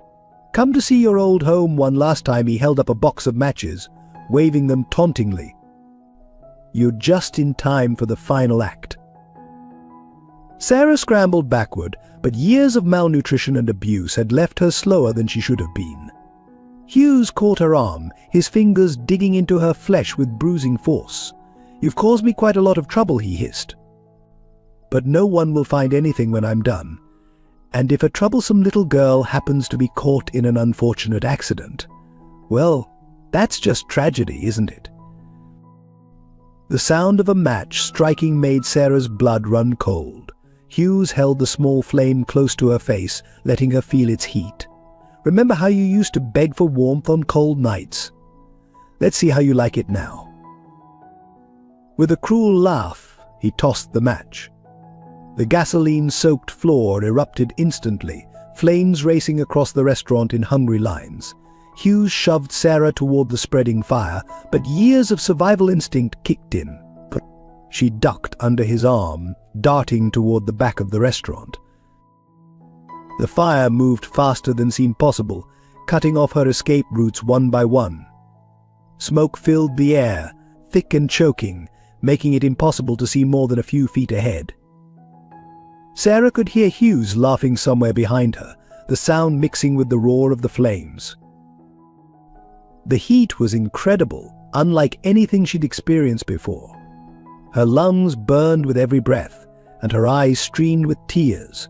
Through the smoke, she caught glimpses of the corner, where she used to sleep, now consumed by flames. The kitchen, where she'd spent countless hours scrubbing floors, was disappearing behind a wall of fire. Sarah's world narrowed to the basic instinct of survival. She crawled along the floor, remembering advice from a long-ago fire safety lesson at school. The smoke was thinner near the ground, but the heat from the floor was blistering. Every movement was agony, every breath a struggle. Through the chaos, Sarah heard Hugh's voice one last time: "Burn with your secrets, little rat." Then the sound of a door slamming, leaving her trapped in the inferno. The flames were everywhere now, dancing across the ceiling, consuming everything in their path. Just when despair threatened to overwhelm her, Sarah remembered something: a small window in the storage room, one she'd often stared through during her captivity, dreaming of escape. If she could reach it. If it wasn't blocked. The journey across the burning restaurant was a nightmare of heat, smoke, and terror. Flames licked at her clothes, and twice she had to change direction when burning debris fell in her path. The storage room seemed miles away, though it was only across the kitchen. When she finally reached the window, her strength was nearly gone. The glass was hot to the touch, but Sarah knew it was her only chance. Using a fallen chair, she smashed the window, ignoring the cuts on her hands as she pulled herself through the small opening. The fall to the alley below knocked the remaining breath from her lungs. She lay there gasping as the restaurant burned behind her, watching flames shoot through the roof into the night sky. The sound of approaching sirens filled the air, but Sarah knew Hughes would be long gone, leaving her to take the blame once again. Smoke filled Sarah's lungs as she lay in the alley behind the burning restaurant, each breath more painful than the last. The world around her began to blur, colors merging into a hazy kaleidoscope of emergency lights and dancing flames. Through her fading consciousness, she heard voices shouting, feet running, but they seemed to come from very far away. As her vision darkened, something extraordinary happened. In the midst of the chaos, Sarah saw her mother standing before her, just as beautiful as she remembered, wearing the blue dress she'd worn on their last morning together. "Mom," Sarah whispered, her voice barely a breath. The apparition smiled, radiating love and warmth that seemed to cut through the bitter cold of the alley. "My brave girl," her mother's voice echoed in her mind. "You fought so hard, but you can't give up now. There's still so much life ahead of you." The vision knelt beside her, and Sarah could almost feel the gentle touch she remembered from her childhood. "Get up, sweetheart. Fight one more time for me." Sarah tried to move to reach for her mother, but her body felt impossibly heavy. The smoke had taken its toll, and darkness crept at the edges of her vision. She could hear sirens getting closer, but they seemed less important than the image of her mother before her. "I'm so tired, Mom," she managed to whisper. "Maybe I could just come with you instead." The words came out as a plea, a child's desperate wish to escape the pain and fear that had dominated her life for so long. Her mother's expression turned stern but loving. "No, Sarah, your time isn't now. Michael needs you. The truth needs you. Get up." The command was gentle but firm, filled with the same strength that had gotten them through so many hard times before. Using the last reserves of her strength, Sarah rolled onto her side, trying to push herself up. The movement sent waves of pain through her smoke-damaged lungs, and she collapsed again, coughing violently. The image of her mother began to fade, but her voice remained clear. "Help is coming, sweetheart. Just hold on a little longer." Through the haze of semi-consciousness, Sarah became aware of new voices, urgent and professional. Paramedics had found her, their trained hands checking her vital signs, placing an oxygen mask over her face. She tried to tell them about her mother, about Hughes and the fire, but no words would come. The journey to the hospital was a blur of motion and sound. Sarah drifted in and out of consciousness, each time seeing glimpses of her mother watching over her. The emergency room was a chaos of activity, doctors shouting orders, nurses rushing to respond, machines beeping urgent warnings about her failing vital signs. Severe smoke inhalation. Second-degree burns. Possible cardiac arrest. The medical terminology floated around her like debris in a storm, meaningless yet somehow threatening. Through it all, she held on to the memory of her mother's words, "Fight one more time." The doctors worked frantically to save her life. Her heart stopped twice on the operating table, and each time, in the moments between life and death, Sarah saw her mother waiting. But each time the same gentle command turned her back. "Not yet, sweetheart. Your story isn't finished." Michael arrived at the hospital in a state of panic, having been notified of Sarah's condition. He paced the waiting room, making calls, demanding the best specialists, praying to a God he hadn't spoken to in years. When the doctors finally let him see her, she was barely recognizable beneath the tubes and bandages. Hours turned into days as Sarah hovered between life and death. The doctors spoke in careful terms about brain damage from oxygen deprivation, about the possibility of permanent lung damage, about the long road to recovery if she survived. Michael never left her side, holding her hand, talking to her about anything and everything, refusing to give up hope. On the third night, when the hospital was quiet except for the steady beep of monitors, Sarah's eyes finally opened. Through cracked lips, she whispered, "Mom sent me back." Michael, half asleep in the chair beside her bed, jolted awake at the sound of her voice. The doctors called it a miracle. Sarah's recovery defied their worst predictions. Though her body was weak and damaged, her spirit seemed stronger than ever. She spoke of her near-death experience with a quiet certainty that made even the most skeptical medical professionals pause. "My mom was there," she told Michael, "when she was strong enough to talk properly. She told me I had to come back, that the truth needed me." She described the vision with such clarity, such conviction, that Michael found himself believing every word. The physical recovery was grueling. Sarah's lungs had been severely damaged by the smoke, and every breath was a reminder of that terrible night. Physical therapy was a daily struggle as she worked to regain her strength. But something had changed within her. The fear that had haunted her eyes since Hugh's abuse was replaced by a quiet determination. This brush with death became a turning point in Sarah's journey. She had faced her worst fear, returning to the restaurant, and though it had nearly killed her, she had survived. More than that, she had been given a gift, the certainty that her mother's love was still with her, watching over her, giving her strength when she needed it most. The near-death experience also provided unexpected evidence. The fire department's investigation revealed traces of gasoline throughout the restaurant, proving it was arson. Sarah's injuries and presence at the scene helped establish Hugh's attempt to silence her permanently. What he had intended as her end became instead another piece in the case against him. The police came for Michael Anderson at dawn, their patrol cars silently surrounding his mansion. They arrived with a warrant, citing charges of conspiracy, obstruction of justice, and endangering a minor. The evidence against him had been carefully fabricated, anonymous witnesses claiming he had orchestrated the restaurant fire to destroy evidence that would have implicated Sarah in Mrs. Bennett's death. Sarah watched in horror from her window as Michael was led out in handcuffs. He held his head high, maintaining his dignity even as photographers swarmed around him like vultures. Their eyes met briefly across the lawn, and he managed to give her a reassuring nod before being placed in the police car. "You can't take him," Sarah screamed, running down the stairs despite her still healing injuries.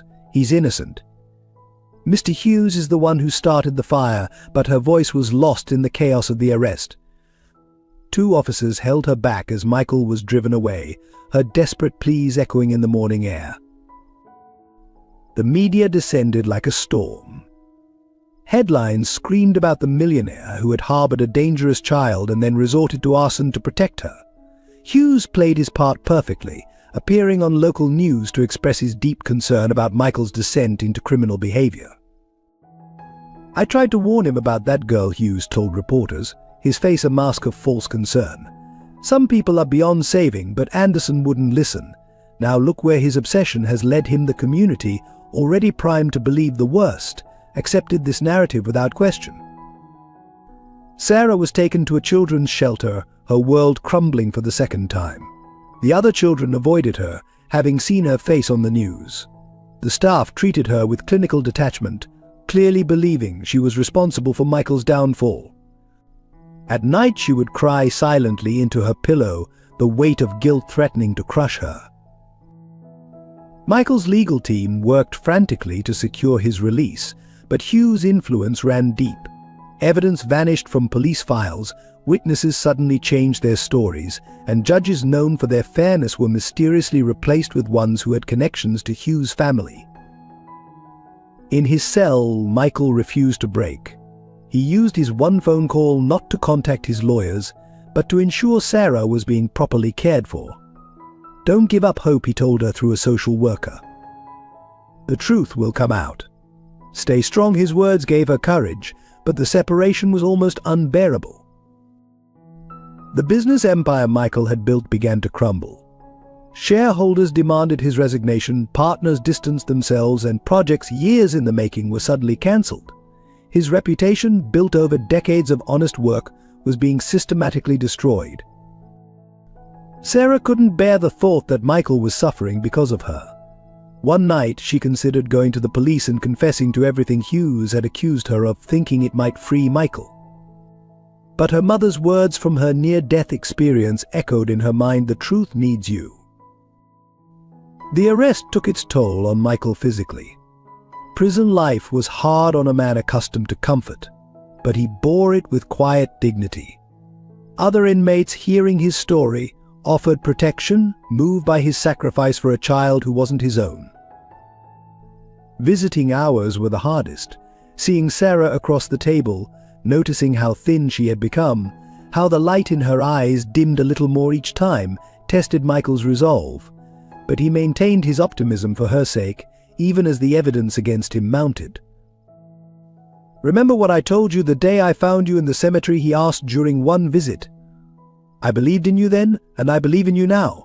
Don't let them win by giving up." Sarah nodded, fighting back tears, clutching the visiting room phone so tight her knuckles turned white. The arrest seemed to be the culmination of Hugh's victory, the final proof that he could manipulate the system to destroy anyone who opposed him. But he had underestimated the bond between Michael and Sarah, a connection that would prove stronger than any prison walls or false accusations. As Michael sat in his cell each night, he didn't pray for his own freedom. Instead, he prayed for Sarah's strength, for her safety, and for justice to finally prevail.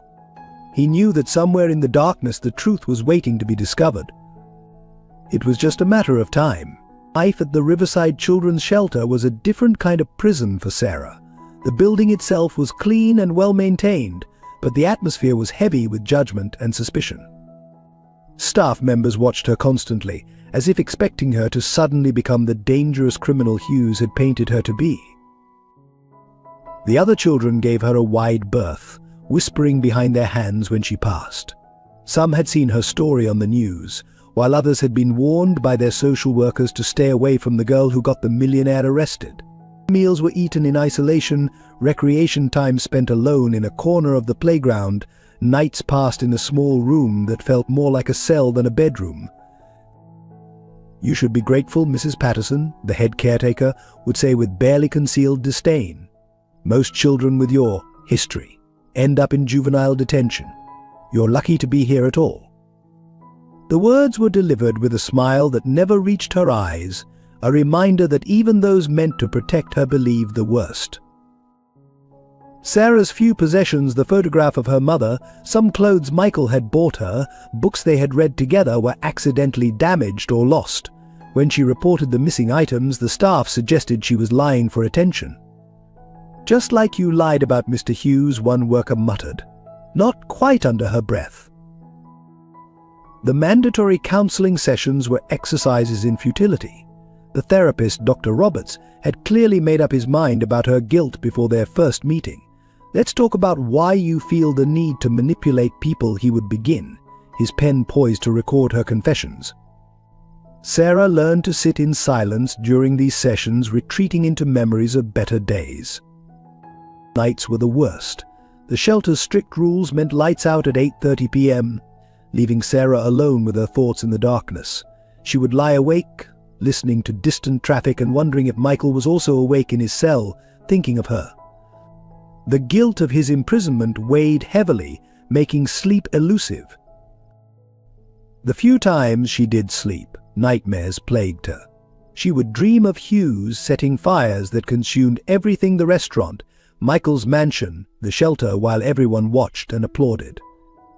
She would wake gasping, only to find no comfort in consciousness. Mail was strictly monitored, but Sarah tried writing to Michael anyway. Most of her letters were lost before reaching the post office, but she kept writing, pouring her heart onto pages that would never be read. "I'm trying to be strong," she wrote, "like you taught me. Like Mom would want me to be. But it's so hard when everyone believes the lies." Her education, which had flourished under Michael's care, came to a virtual standstill. The shelter school program was basic at best, and teachers seemed uninterested in helping the criminal child learn. Sarah took to borrowing books from the shelter's small library, reading under her blanket with a flashlight she had managed to keep hidden. The other children's parents would visit regularly, bringing treats and hugs and love. Sarah would watch these reunions from her window, each one a reminder of what she had lost twice now. The few times Michael's lawyers visited to discuss the case, meetings were supervised, with every word recorded and analyzed.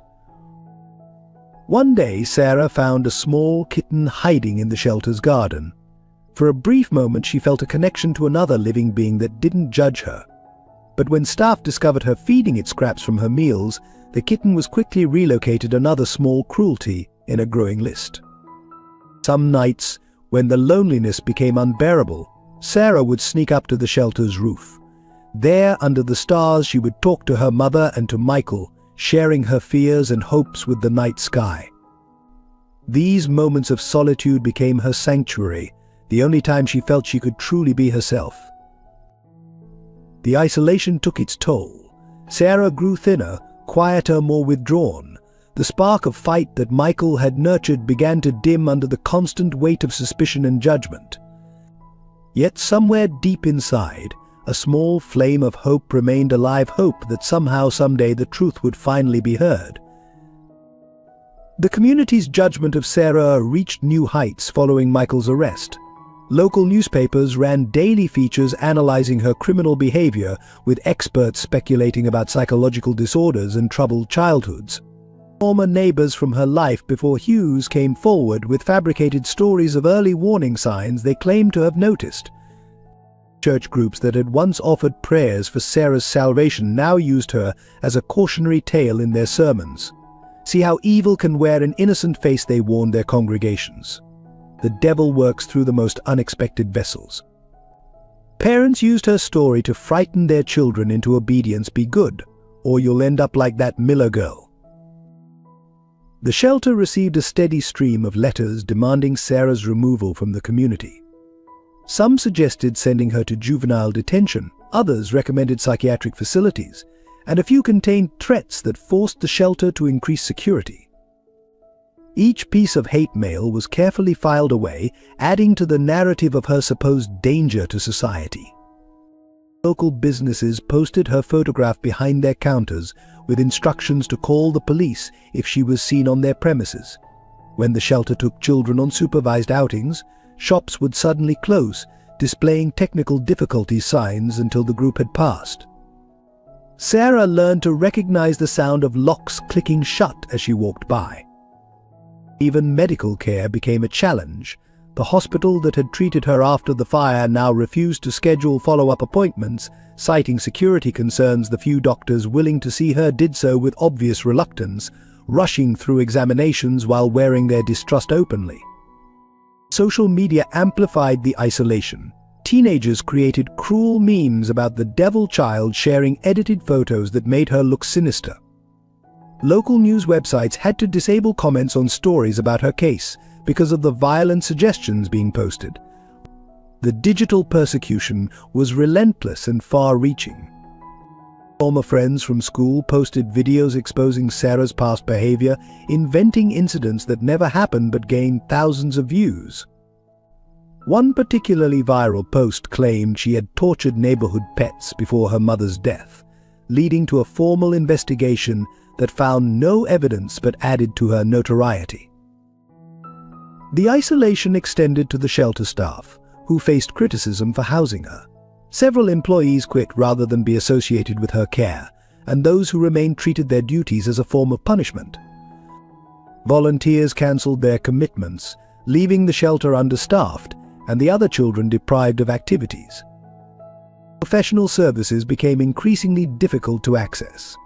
Tutors refused to work with her, therapists claimed their practices were full, and even the shelter's regular maintenance workers would delay repairs to her room.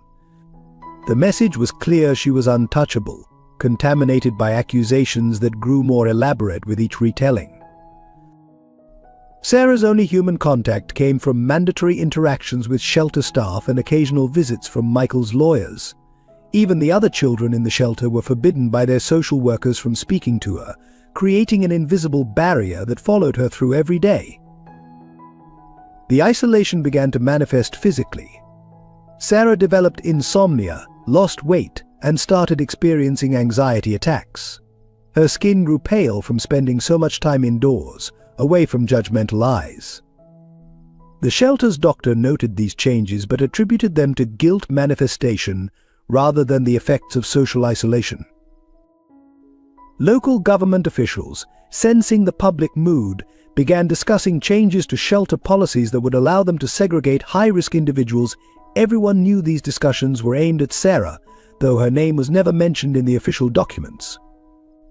The proposed changes would have effectively placed her in solitary confinement. But the few people who tried to show kindness faced immediate backlash. A junior staff member who smuggled extra food to Sarah was fired for compromising shelter security. A local reporter who attempted to write a balanced article about her case received death threats and had to leave town. As weeks turned into months, the isolation became normal for Sarah.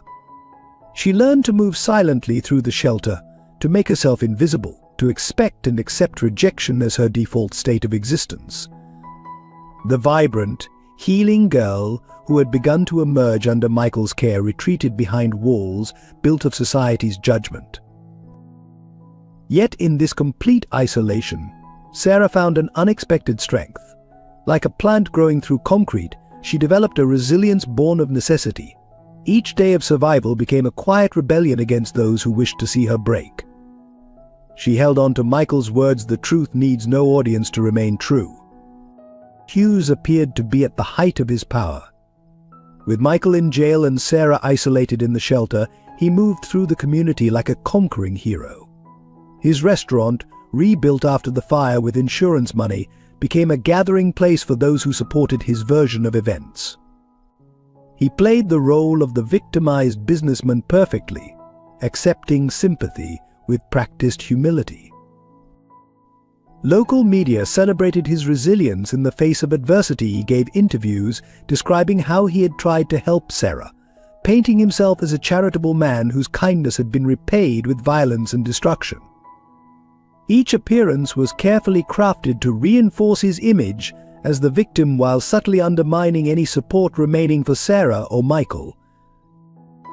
"I blame myself, really," he would say, his voice thick with false emotion. "I should have seen the signs when I first took her in. But I wanted to believe in second chances." The community ate up his performance, praising his forgiveness while condemning those who had wronged him. Hughes' influence grew beyond the local level.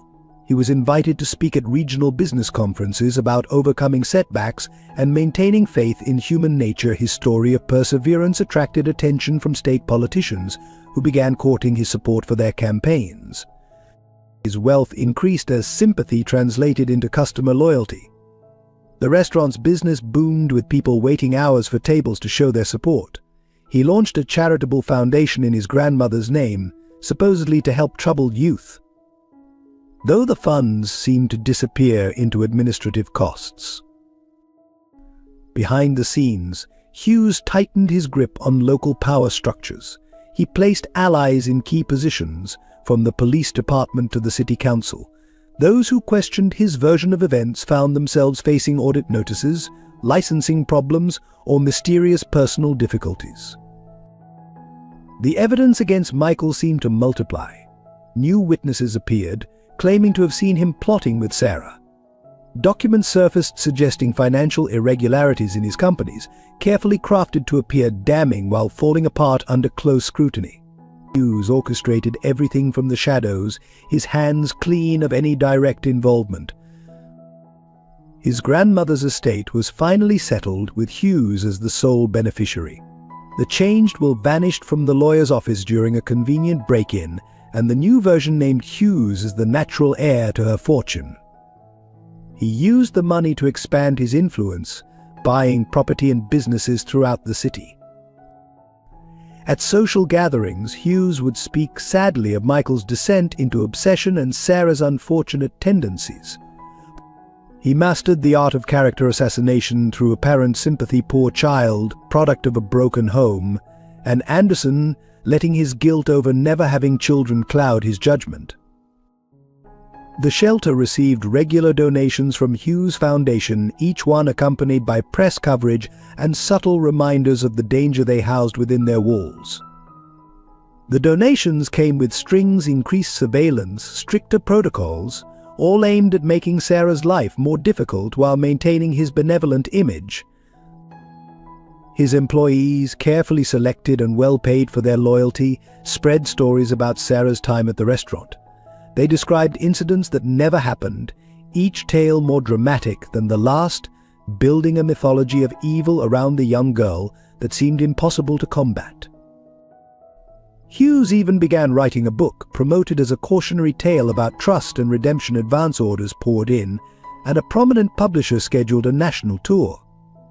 His triumph seemed complete. Not only had he destroyed his enemies, but he would profit from their destruction. The community's support emboldened him. He became more open in his displays of power, less careful about maintaining his facade of humility. Those close to him saw glimpses of his true nature, the cruelty beneath the charitable exterior, but fear kept them silent. His weekly visits to the prison where Michael was held became public spectacles. He would arrive in expensive cars, dressed immaculately, to offer forgiveness to his former accuser. These visits, always refused by Michael, served to reinforce Hughes' narrative of moral superiority. Yet in his moment of apparent victory, Hughes made a crucial mistake. Success made him careless, confident that his position was unassailable. He began keeping detailed records of his manipulations, a private chronicle of his triumph over justice. This hubris, this need to document his own cleverness, would ultimately prove to be his undoing. For now, though, Hughes reigned supreme over his small domain, seemingly untouchable in his power and influence. The truth lay buried beneath layers of lies and manipulation, while justice remained a distant dream for those who dared to challenge him. The turning point came from an unexpected source. During a routine cleaning of the shelter's communal area, Sarah discovered a small device that had fallen from her old clothes, a miniature voice recorder Michael had secretly placed in Hughes' restaurant weeks before his arrest. With trembling hands, Sarah examined the device, barely larger than a thumb drive. It was scratched and scorched from the fire, but appeared otherwise intact. Her heart racing, she realized this might be the evidence they had been searching for, preserved through all the chaos that followed. Late that night, after the other children were asleep, Sarah huddled under her blanket with a pair of earbuds she had borrowed from another resident. The recorder crackled to life, revealing hours of ambient restaurant noise, customer conversations, and kitchen clatter. But as she listened further, Hughes' voice emerged clearly through the static. "The old woman's getting suspicious," his voice sneered in one recording. "Keeps asking questions about the girl, threatening to change her will. Well, we'll see how that works out for her." The sound of liquid being poured followed, then a cold laugh. "A few more doses should do it." Another recording captured Hughes on the phone. "Yes, everything's arranged. Once the grandmother's out of the way, there'll be no one to verify the girl's story. Anderson's evidence will look like desperate fabrications from a man obsessed with playing hero. Sarah's hands shook as she continued listening. Hours of incriminating conversations unfolded, Hughes discussing bribes to officials, planning the restaurant fire, orchestrating Michael's arrest. Each word was a nail in the coffin of his carefully constructed facade. The most damning evidence came from the night before the fire. Hughes could be heard clearly discussing his plans with someone. The grandmother's death is perfect cover. Everyone will believe the girl killed her, and once the restaurant burns, any evidence of what really happened goes up in smoke. But getting the recording to the right people proved challenging. Sarah knew the shelter staff would confiscate it if they discovered it. She needed someone she could trust, someone beyond Hughes' influence. The opportunity came during her next scheduled meeting with Michael's lawyers. While the supervising staff member was distracted by a phone call, Sarah managed to slip the device to Catherine Martinez, Michael's lead attorney, along with a hastily scribbled note explaining its contents. Catherine, understanding the significance of what she had been given, immediately secured the device in a sealed evidence bag. She left the shelter quickly, before anyone could question what had transpired during the meeting. That night, as Sarah lay in her bed, she felt something she hadn't experienced in months. Hope. The truth had literally been in Hughes' restaurant all along, recording his crimes in his own words. For the first time since Michael's arrest, she allowed herself to imagine a future where justice might prevail. The recorder's existence had to be kept secret until the evidence could be properly analyzed and authenticated. Any leak would give Hughes time to destroy other evidence or flee. Sarah maintained her usual routine at the shelter, giving no indication that anything had changed. Inside, though, she was bursting with the knowledge that Hughes' carefully constructed world was about to crumble. Every sneer from the staff, every whispered insult from the other children, became bearable. She had found the key to their freedom, preserved through fire and chaos by what seemed like divine intervention. As she drifted to sleep that night, Sarah whispered a quiet thank you to Michael for his foresight in planting the recorder, and to whatever force had kept it safe until she could find it. The tiny device, overlooked by everyone including Hughes himself, would prove to be the instrument of his downfall. The forensic analysis of the recording device sparked a rapid chain of events. Catherine Martinez assembled a team of audio experts who worked around the clock to enhance the recordings and verify their authenticity. Each revelation was more damning than the last, building an irrefutable case against Hughes. The most shocking evidence came from a conversation recorded 3 days before Mrs. Bennett's death. Hughes was speaking to someone identified only as the chemist discussing the effects of a rare, slow-acting poison. "It's perfect," Hughes could be heard saying. "The symptoms mimic natural causes, and by the time she falls, any trace will be impossible to detect." Further investigation revealed a series of payments from Hughes to a disgraced pharmaceutical researcher, matching the dates of Mrs. Bennett's declining health. The researcher, when confronted with the evidence, broke down and confessed to supplying Hughes with the poison, providing detailed documentation of their transactions. The recordings also captured Hughes' reaction to learning about his grandmother's changed will. His rage was terrifying, that interfering old witch. "Giving my inheritance to charity. I've spent years playing the dutiful grandson, waiting for her to die, and now this." The sound of breaking glass punctuated his fury. Mrs. Bennett's lawyer came forward with additional evidence, including notes she had made about her suspicions regarding Hughes' treatment of Sarah. "My grandson is not the man I thought he was," she had written.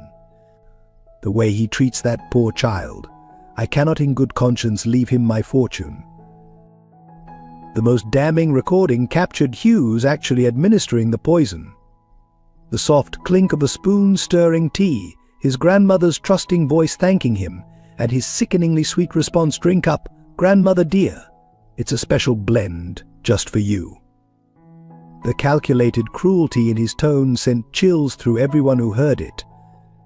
Laboratory analysis of Mrs. Bennet's personal effects, preserved after her death, revealed traces of the poison on her favorite teacup. The compound matched exactly what the chemist had described, proving that her accidental death had been carefully orchestrated. Hughes had documented everything in his private journal, which was discovered hidden in his office safe. The entries revealed a systematic plan to eliminate his grandmother while using Sarah as a convenient scapegoat. "The street rat's presence is proving useful," he wrote. "No one will question when she's blamed for the old woman's death." The evidence mounted financial records showing Hughes was nearly bankrupt before his grandmother's death, emails coordinating with corrupt officials to cover his tracks, and detailed plans for framing both Sarah and Michael once his grandmother was gone. Police analysts discovered that Hughes had even recorded videos of himself practicing his grieving grandson act in preparation for his grandmother's death. The footage showed him rehearsing different expressions of sorrow, perfecting the tremor in his voice when speaking of her tragic accident. As the truth emerged, those who had enabled Hughes began turning against him. The corrupt officials, fearing for their own freedom, started offering evidence in exchange for leniency. Each new revelation painted a picture of a man who had orchestrated an elaborate murder while manipulating an entire community into blaming an innocent child. The final piece of evidence came from Mrs. Bennet herself. She had recorded a video testament just days before her death, expressing her fears about Hughes and her desire to protect Sarah. "If anything happens to me," she stated clearly, "investigate my grandson. He is not what he seems." This cache of evidence represented not just proof of Hughes' crimes, but vindication for both Sarah and Michael. Every recorded word, every documented action, systematically dismantled the web of lies Hughes had so carefully constructed. The truth about Mrs. Bennet's death was finally clear. Hughes had murdered her in cold blood, using a poison designed to make her weak and vulnerable. Sarah's accidental collision with her on the street had simply provided him with a convenient opportunity to complete his plan while shifting blame to an innocent child. The truth about Sarah's innocence burst into public consciousness like a tidal wave. Local news stations interrupted regular programming to break the story. Their headlines, stark and damning local businessman, exposed the real story behind the Bennett death. The recording device's contents, now properly analyzed and verified, became the centerpiece of a scandal that rocked the community. Catherine Martinez orchestrated a masterful press conference, playing select portions of Hughes' recorded confessions. The audience sat in stunned silence as they heard his cold-blooded planning of his grandmother's murder, his cruel treatment of Sarah, and his elaborate scheme to frame both her and Michael Anderson. Former employees of the restaurant, no longer afraid of Hughes' retaliation, came forward en masse. They described witnessing Sarah's abuse, Hughes' manipulation of evidence, and the systematic exploitation of other vulnerable children. Each testimony added another layer to the mounting evidence of Hughes' crimes. The community's reaction shifted dramatically. Those who had been Sarah's loudest accusers now faced their own guilt in perpetuating Hughes' lies. The same social media platforms that had once spread vicious rumors about her now exploded with messages of support and apology. Justice for Sarah began trending locally, then nationally. But local officials who had supported Hughes found themselves under intense scrutiny. The mayor called for a full investigation into every case Hughes had influenced, every permit he'd been granted, every inspection he'd suspiciously passed. The web of corruption began to unravel, revealing the full extent of his influence. Sarah watched it all unfold from the shelter, where staff members who had treated her with contempt now awkwardly offered apologies. The other children, finally understanding the truth, tried to include her in their activities. But the damage of months of isolation couldn't be undone overnight. Michael's release from prison was expedited as the evidence mounted. The sight of him walking free, broadcast on every local channel, brought tears to Sarah's eyes. His first stop was the shelter, where he arrived with court papers not just for Sarah's release, but for her adoption. The revelations continued to emerge. Hughes' careful documentation of his crimes, found in multiple locations, provided irrefutable evidence of his guilt.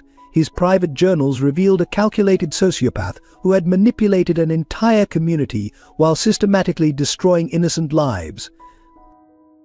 As the truth spread, the community began its own painful reckoning. Churches that had condemned Sarah held special services asking for forgiveness. Schools that had rejected her now sent letters of apology and invitation. Business owners who had posted her photo as a warning now replaced them with welcome signs.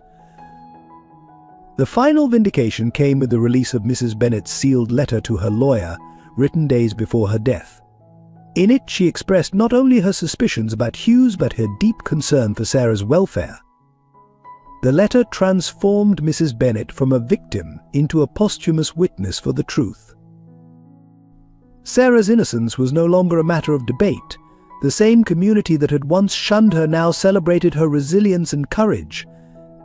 But for Sarah, the most important validation came from the quiet knowledge that she had never given up, never stopped believing in the truth, even when she stood alone. The truth had finally emerged, not through dramatic confrontations or clever detective work, but through the simple preservation of Hughes' own words. His arrogance in recording his crimes had become the instrument of his downfall, and Sarah's path to vindication. The arrest of Jackson Hughes became a spectacle that captivated the entire city. FBI agents and local police surrounded his newly rebuilt restaurant during the lunch rush, their sirens silent but lights flashing a warning to everyone inside. Hughes, sensing the end was near, attempted to flee through the kitchen's back door, only to find himself face to face with a wall of tactical officers. Jackson Hughes, the lead agent, announced, his voice carrying across the now silent street, "You are under arrest for the murder of Eleanor Bennett, child exploitation, attempted murder, fraud, and conspiracy to obstruct justice." The list of charges continued as Hughes was led out in handcuffs, his carefully maintained facade crumbling with each step. The evidence against him was overwhelming. In addition to the recorded confessions, investigators discovered a hidden room in his office containing detailed records of his crimes. Financial documents showed years of money laundering, while medical records proved his systematic poisoning of his grandmother. Most damning were the videos he had recorded of himself practicing his grieving grandson performance. Hughes' network of corrupt officials quickly collapsed. Those he had bribed and blackmailed rushed to make deals with prosecutors, each revelation adding new charges to his growing list of crimes. The investigation expanded to include other cities where Hughes had operated restaurants, uncovering a pattern of exploitation spanning decades. In the courthouse, Hughes finally faced those he had wronged. Sarah, standing between Michael and Catherine Martinez, watched as he was led past in his prison jumpsuit. Gone was the confident businessman who had terrorized her in his place, shuffled a defeated man, unable to meet the eyes of his victims. The trial lasted 3 weeks, though it could have been shorter. The prosecutors wanted every detail on record, every crime exposed to the light. Hughes' own meticulous documentation of his crimes became the strongest evidence against him. His private journals revealed a level of calculation that shocked even hardened court veterans. The jury took less than 2 hours to reach their verdict. As the forewoman read out guilty on all counts, a collective exhale seemed to pass through the courtroom. Hughes showed no emotion, but his hands trembled as he was led away to begin serving multiple life sentences without the possibility of parole. Justice had finally caught up with Jackson Hughes. The man who had built an empire on others' suffering would spend the rest of his life in a maximum security prison, his name becoming synonymous with betrayal and evil in the community he had once dominated. For Sarah, watching Hughes being led away to prison brought not joy but a quiet sense of closure. The nightmare that had begun in his restaurant was finally over. As she left the courthouse with Michael, reporters clamored for comments, but she only smiled softly. Justice had spoken louder than any words could. The adoption ceremony took place in Judge Martha Thompson's chambers on a bright spring morning. The room was intimate, filled only with those who had stood by Sarah through her darkest days: Catherine Martinez, Dr. Stevens, and a few loyal members of Michael's staff. Sarah wore a new blue dress, chosen because it reminded her of one her mother had worn. Michael had spent weeks ensuring everything was perfect. The paperwork was meticulously prepared, every requirement met and exceeded. He had even renovated a wing of his mansion specifically for Sarah, filling it with books, art supplies, and everything a young girl might need to feel at home. As Judge Thompson reviewed the final documents, Sarah held Michael's hand tightly. Her eyes kept moving to the framed photograph of her mother. She had brought with her a silent witness to this new chapter in her life. Michael had insisted on having it present, understanding that this day wasn't about replacing Sarah's past but building upon it. Sarah Miller, Judge Thompson began, her voice warm with emotion. Today you legally become Sarah Miller Anderson, but more importantly, you're officially gaining the father who has already proven his love for you through his actions. The judge paused, looking at both Sarah and Michael with genuine affection. I've never seen a clearer case of two people belonging together as family. The moment when Sarah signed her new name was powerful in its simplicity. Her hand trembled slightly, but her signature was clear and strong. Michael signed next, his usual confident signature softened by the tears in his eyes. Judge Thompson's final signature made it official. They were now, legally and irrevocably, father and daughter. I promise to always protect you, Michael whispered as they hugged, his voice thick with emotion. You'll never be alone again. Sarah couldn't speak, but her tight embrace said everything words couldn't. Catherine Martinez, who had fought so hard for this day to happen, presented Sarah with a special gift, a locket containing photos of both her mother and Michael. To remind you that love multiplies, she explained. It doesn't divide. Dr. Stevens watched with professional satisfaction, seeing in Sarah's smile the fulfillment of months of healing work. The traumatized girl who had first come to her office was now standing straight and tall, ready to embrace her future with a father who had proven his devotion through the darkest of times. As they left the courthouse, they found the steps lined with supporters, shelter staff who had finally recognized the truth, teachers eager to have Sarah in their classes, and community members holding signs of congratulation and welcome. The same community that had once shunned her now celebrated her happiness. This wasn't just an adoption, it was a redemption, a new beginning, and a testament to the power of love over fear. Sarah Miller Anderson walked down those courthouse steps holding her father's hand, stepping into a future bright with promise and possibility. The transformation of the community following Hugh's conviction and Sarah's adoption became a story of collective healing and redemption. Those who had once shunned Sarah now sought ways to make amends, turning their guilt into action. The local school board established a scholarship fund in her name, dedicated to helping children who had faced similar hardships. Michael transformed Hugh's former restaurant into a community center for at-risk youth, naming it Eleanor's Place in honor of Mrs. Bennett. The center provided meals, education, and support services to children in need, ensuring that no child in their community would ever again suffer in silence. Sarah often volunteered there, her presence a living testament to resilience and forgiveness. The annual Truth and Reconciliation Festival became a city tradition, celebrating the power of justice and community healing. Each year, Sarah would share her story, not to condemn but to educate, helping others understand the importance of looking beyond appearances and standing up for truth. Former shelter staff who had mistreated Sarah organized support groups for children in foster care, working to change the system from within. Mrs. Patterson, the head caretaker who had been particularly harsh, became one of the most vocal advocates for reform, frequently testifying before state committees about the need for more compassionate care.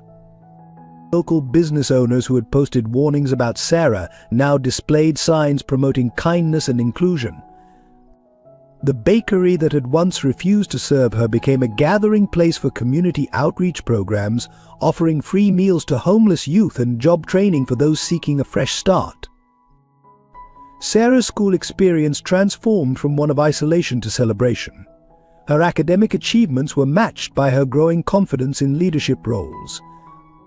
She established a peer support group for students facing personal challenges, creating a safe space for others to share their stories and find strength in unity. The press that had once vilified her now celebrated her accomplishments. Local newspapers ran regular features on the positive changes she and Michael had initiated in the community. Their father-daughter relationship became a symbol of hope, proving that family bonds could be forged through love and choice rather than just blood.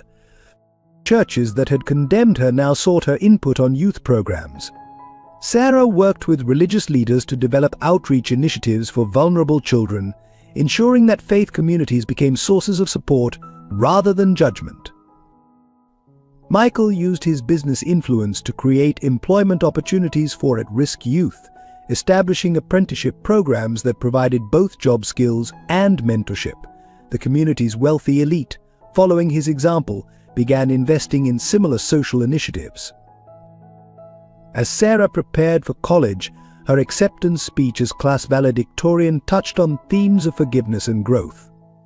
"Our community's journey," she said, "proves that it's never too late to right a wrong, to choose kindness over fear, to build bridges where walls once stood." The final symbol of community reconciliation came when the City Council unanimously voted to establish an annual Sarah Miller Anderson Day dedicated to celebrating resilience and promoting child welfare awareness. The day became known for its volunteer activities and community service projects. Looking out over the changed landscape of their city, Sarah and Michael often reflected on how far they had come. The pain of the past had been transformed into purpose, the injustice into inspiration for change. Their story had become more than just a personal triumph. It was a testament to the power of truth, love, and the human capacity for transformation. The community had learned its lesson, but more importantly, it had grown from it. Sarah's journey from accused outcast to beloved leader became a cornerstone of the city's identity, a reminder that hope can flourish even in the darkest of circumstances. Dear viewers, thank you for joining us on this emotional journey through Sarah's story of resilience and redemption. We'd love to hear your thoughts and feelings about her extraordinary path to justice and healing. What moments touched you the most? What lessons resonated with you? Please share your perspectives in the comments below. If you found value in this narrative, consider subscribing to our channel for more compelling stories that explore the depths of human spirit. Every subscription helps us continue creating meaningful content. Don't forget to like this video and share it with friends and family who might find inspiration in Sarah's journey. Together, we can spread messages of hope, resilience, and the triumph of truth.